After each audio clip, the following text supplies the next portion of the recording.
আসসালামু আলাইকুম ওয়া রাহমাতুল্লাহি ওয়া বারাকাতুহু। প্রিয় দর্শক মণ্ডলী, আশা করছি আপনারা সবাই ভালো আছেন। তো আজকে একটা বিশেষ সুখবর। সেটা হচ্ছে যারা ফাইল অনেকদিন জমা করছেন, ৭ মাস, ৮ মাস, ৯ মাস হয়ে গেছে বা ভিসা পাওয়ার উপযোগী যাদের অ্যাপ্রুভাল হইছে, ভাবতেছেন যে ভিসা আসতেছে না। তো তাদের জন্য মূলত সুখবরটি হচ্ছে বর্তমানে কিন্তু সার্বিয়ার অনেক ভিসা বের হচ্ছে। গত ৩ থেকে ৪ দিনের ভিতরে অনেক ভিসা বের হইছে মোটামুটি। তো আপনারা যারা ফাইল জমা করছেন অবশ্যই ধৈর্য ধরে থাকবেন, ইনশাআল্লাহ সবারই হবে। তো এই কথাটা বললাম, এটা আসলে সাধারণত আমার কিছু ব্যক্তিগত বা কাছের কিছু লোকের ভিসা হইছে এজন্য। কারণ এটা আমি কোনো এজেন্সি না বা কোনো দালাল না যে আপনাদের মিথ্যা কথা বলবো এমনিতেই। কারণ আসলে আমি মানুষকে আসলে মিথ্যা কথা বলার আমার কোনো দরকারও নাই। যে আমি কোনো এজেন্সি বা আমার স্বার্থের জন্য মিথ্যা কথা বলতেছি, এরকম কোনো কিছু না। আসলেই বর্তমানে ভিসা অনেক হইতেছে, যেটা আমরা অনলাইনে বা বিভিন্ন মাধ্যমে বা আমাদের পরিচিত মানুষের মাধ্যমে জানতে পারছি। তো আপনারা যারা ফাইল জমা করেছেন অবশ্যই ধৈর্য ধরে থাকবেন, ইনশাআল্লাহ সবারই ভিসা হবে।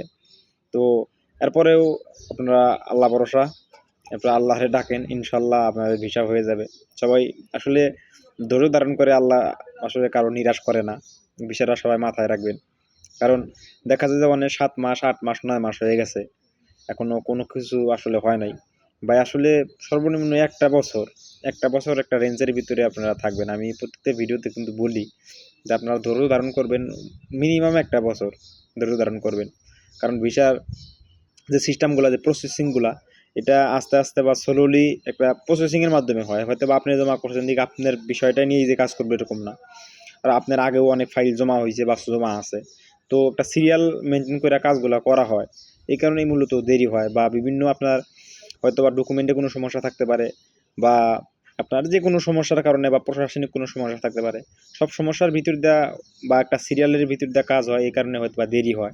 তো এই বিষয়টা আপনারা লক্ষ্য রাখবেন বা আপনারা ধৈর্য ধরে থাকবেন, ইনশাআল্লাহ আপনাদের সবকিছু হবে বা আপনারাও আসতে পারবেন ইনশাআল্লাহ। সবার জন্য দোয়া সর্বদা। সবাই ভালো থাকবেন, সুস্থ থাকবেন। আল্লাহ হাফেজ।